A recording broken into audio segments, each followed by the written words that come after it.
Let's head on now to Europe, where G7 leaders are meeting in Brussels, saying that they will not hesitate to impose further sanctions on Russia over its actions in Ukraine if the need arises. In a joint statement, the leaders condemned Moscow for its continuing violation of Ukraine's sovereignty. A G7 summit is the first since Russia was expelled from the group following its annexation of Crimea in March.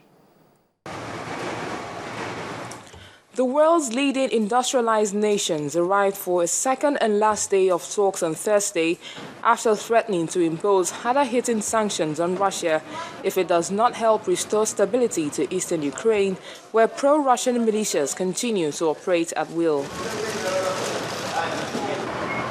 While Ukraine was able to hold a largely peaceful presidential election last month, the situation in the east near the Russian border remains volatile, with armed groups attacking Ukrainian government forces and occupying state buildings.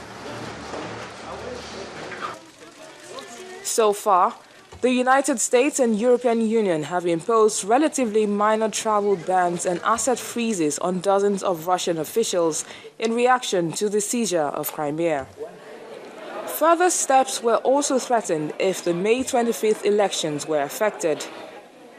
However, they went smoothly, and the new president, Petro Poroshenko, will be sworn in on Saturday.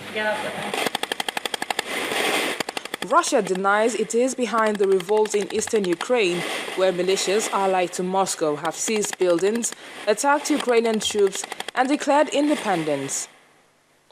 Putin has also defended his right to protect Russian-speaking people. Where Putin has been cut out of the G7, this is the first meeting without Russia since it joined the club in 1997. He will hold face-to-face meetings with German Chancellor Angela Merkel, French President François Hollande, and Britain's David Cameron at a D-Day anniversary gathering in France later this week.